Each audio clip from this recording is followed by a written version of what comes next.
Good morning. Welcome to Coffee with Connie. I'm Connie Foote with Foote Title Group, where we protect your home ownership while taking care of your closing and making sure it is a smooth and simple process. So we talk a lot about various different things about real estate when we get on to talk with you on Coffee with Connie, and we usually try to do that 2 times a week. I'm a little bit later than I usually am today.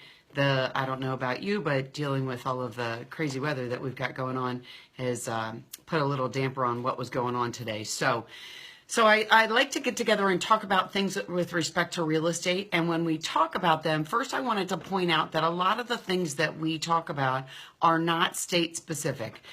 We actually do closings, are licensed to do closings in Maryland and Virginia, but most of the information that we talk about is not state specific. It is things that you need to know, or that maybe you might have a question about that could be affecting you no matter where in the country you are. So today I wanted to talk about, you've gone searching, and this is a really common, popular time of the year. There's a lot of activity going on in the real estate market because, people have been sitting waiting for things to change because of the real estate economy and how it's been over the last 10 years.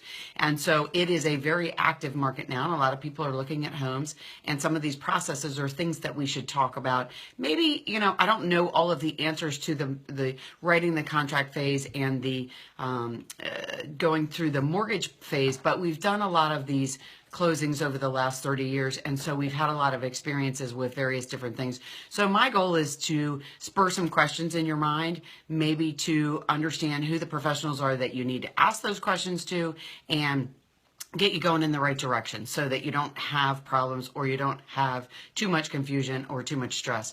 The home buying process can be a lot, and so we just try to offer you some different tidbits throughout the week to help you understand a little bit more, or maybe spur some questions that you hadn't thought about. So thanks so much for tuning in. Hey there, Pam. Hi, Judy. How are you today? Hey, Phil. How are you? Good to see you guys. Thanks for tuning in. I really appreciate your time. So let's say there's 3 very important things when you decide you're going to be looking at a piece of property and you want to find a house or a piece of property to build on. So the first is you need to find a real estate professional that you know and trust, or if you don't know and trust, it's somebody that you have been referred to, that you've done a little research, that maybe you've done not only research, but you've asked other people other than just the person that referred you in the real estate community to find out if that person's going to be a good fit. There are a lot of great real estate professionals out there, but they may not be the perfect personality and fit for you. So make sure you do a little bit of interviewing, make sure you have some of these steps taken care of, because you want to make sure that you work with somebody that understands you, that works with you and thinks the way that you do when you're actually taking the time to go look at homes or property that you may want to build on. Good morning, Brenda. Hey, Katrina, how are you? Good morning, Bob. Thank you guys for tuning in. So doing your research and finding that realtor that you're going to be comfortable with working with is very important. Then before you go look at homes, you want to find the mortgage professional that you want to work with, because the realtor that you work with is going to want that mortgage professional to tell them that you actually qualify to go out and look at homes at certain price levels. And so you're going to want to do that research and find the mortgage professional that best works with you. So, and we're going to talk about that phase in just a minute, but at the very beginning, you want to make sure, again, that you find the realtor that you're comfortable with, but also the mortgage professional is very important because that's the person that you're going to give all your personal and financial information to. And, in today's world, that can be a very tricky situation. And there's so many different ways that people have been able to do things with your credit card information, your Social Security information. So you want to make sure that you do a little research, get some referrals, find out about how the mortgage professional you want to work with, how long they've been in the business, what their situation is, their track record, get some referrals from people that they've worked with, and then interview different mortgage professionals and make sure that the personality and the understanding, again, is somebody that you feel comfortable and confident working with. And then the third very important piece is to make sure that you choose who does your closing, because a lot of people, as you go through the process, there's so much information and so many things to work on that by the time someone says, hey, you need to pick someone to handle your closing for you, you need to make sure that you understand that company that's going to be doing your closing, because not only do they pull all those pieces together for your closing and make sure that everything runs smoothly, all the questions are answered, any concerns, any problems that may have come up when they did the research on the ownership chain or the title of that property. But after everyone goes home and closing is over, that title company actually protects your home ownership for the rest of the time that you own that property. So no one can ever come back and try to take away your ownership through a lien that was placed, or a mortgage that wasn't properly taken off, or maybe an owner that didn't properly sign off on their ownership through the chain, which are all very common things. So I wanted to point those out at the beginning. 3 very important things. You have the right to choose all of those. You need to make sure that all of those are people that you feel confident working with, because they play crucial roles in finding that dream home and getting it secure, and making sure that you get what you're looking for, and that you're protected. So let's talk about, you found that real estate professional you want to work with. You've gotten pre-approval with your mortgage lender, and you've gone out and started looking at homes, and you found that one. So you wanted to make an offer on that home, and you went and to your real estate professional said, all right, here's all of the things we're going to, let's talk about all of these different pieces. What matters to you? What kind of things we're going to ask for? And they write up a contract or an offer for you to make an offer on that home. And then they give it to the seller's representative, the seller's realtor, for the seller's realtor to present it to the sellers, so the sellers can understand what's being asked of them. So you've done that. The sellers accepted your contract, your offer, and so now you have a valid contract. And now what? What happens now? So you started working with that mortgage professional early, that mortgage lender, loan officer. There's a lot of different terms for that person, but that person is the one that's now going to guide everything to make sure they have all the pieces to loan you the money you need to buy that property. So there's going to be a lot of steps and a lot of pieces of information that they need. So I bring this up because as I say, a lot of times, a lot of the conversations that we have are because questions have come to me from outside individuals. So I know a young person right now that's looking to buy their first home. And when they first started talking about buying, I said, we need to find that mortgage professional that you want to work with, because that person, first of all, is going to preliminarily take some information from you and decide and determine how much you can actually afford in a home, because of what they're willing to loan you and what money you have available to put into the project yourself. So you want to be talking to a mortgage professional first to get that information and that ball rolling, because they're going to actually qualify you to say to the realtor and to everyone else in the transaction, hey, they have good credit, they have the income to support being able to borrow this amount of money. So you've done that initially. So the next step is, like I said, you found that home, you've written that contract, you're all ready to go. And now you need to go sit down with that mortgage professional and say, here's the contract. This is what we've agreed to, and now we need to start working on getting this loan together. And the mortgage professional is going to start grabbing information and filling in the blanks of all the pieces they need to get that loan approved. So some of the things that you're going to need to think about is you're going to need some tax information for them, because they're going to need to verify that what you've paid in property taxes, what you've paid in income taxes substantiates your income. They're going to, hey there, Miss Lisa, how are you? Thank you for saying that. I really appreciate it. And that's what I really try to do, is explain things plainly, so that the homeowner and, all of us in the industry, we all deal with different parts of the puzzle, and I want to make sure that everybody understands those pieces. So thanks for your feedback. I really appreciate it. So the mortgage lender is going to look for information, because they've got to substantiate your income. So they're going to want tax returns, they're going to want W-2s, they're going to want pay stubs for a certain period of time, and not just this one. They're probably going to want 3 or 4 pay stubs. They're going to maybe want 2 years of tax returns. If you currently rent a apartment or a home somewhere, they're going to want to see a copy of that lease.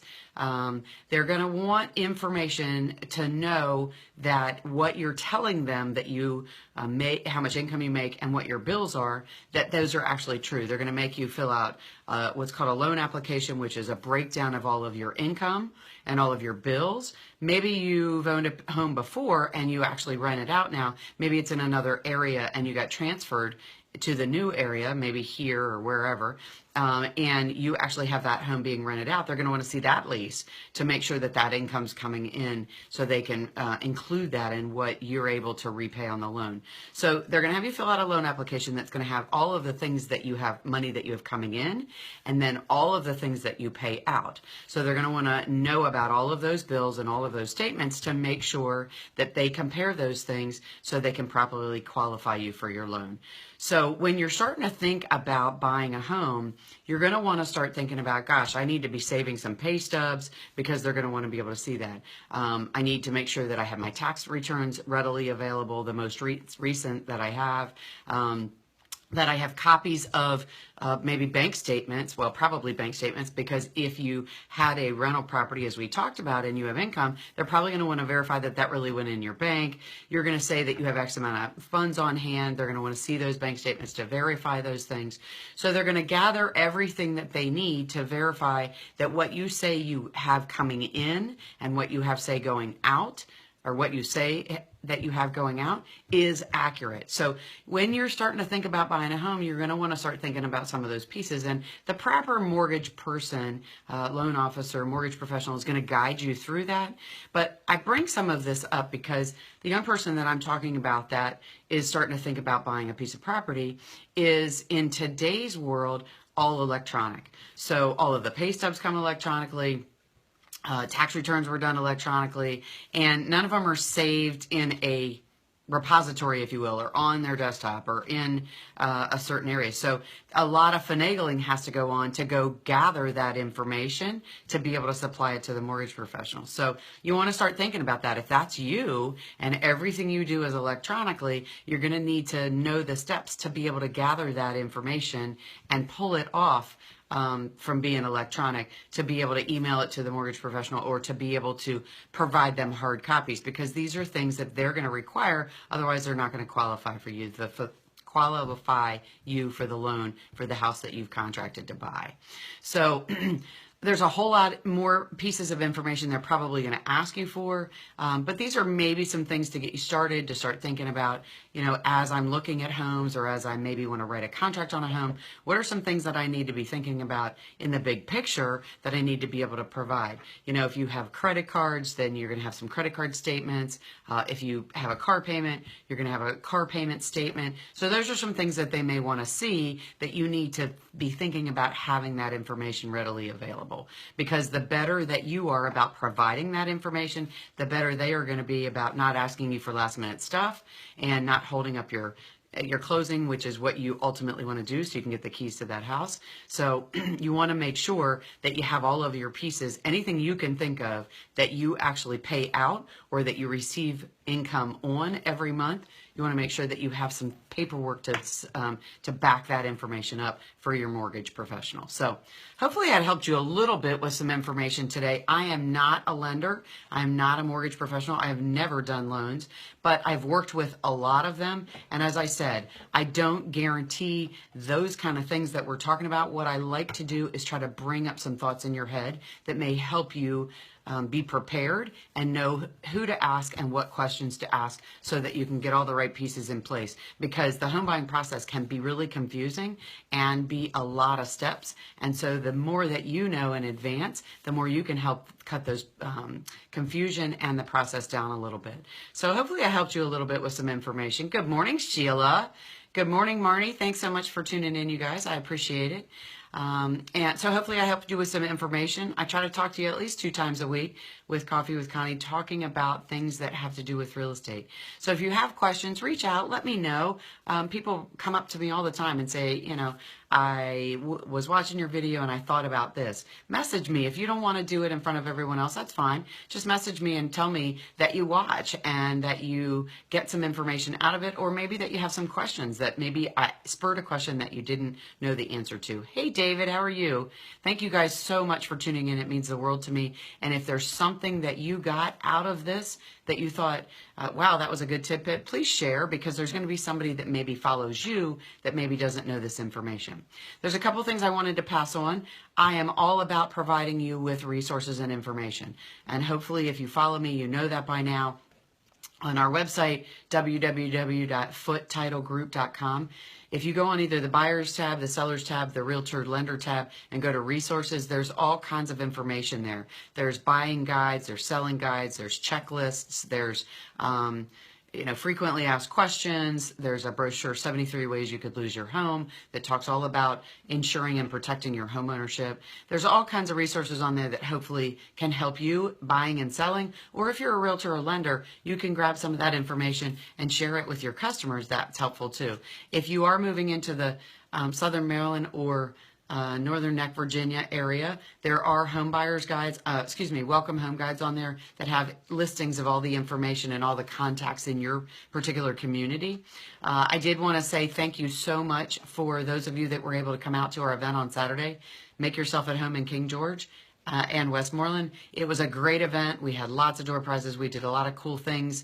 We learned a lot, and the service providers there were able to share a lot of things. The Boy Scouts did a demonstration. The Girl Scouts did a demonstration, or did their pledge. The police department actually did some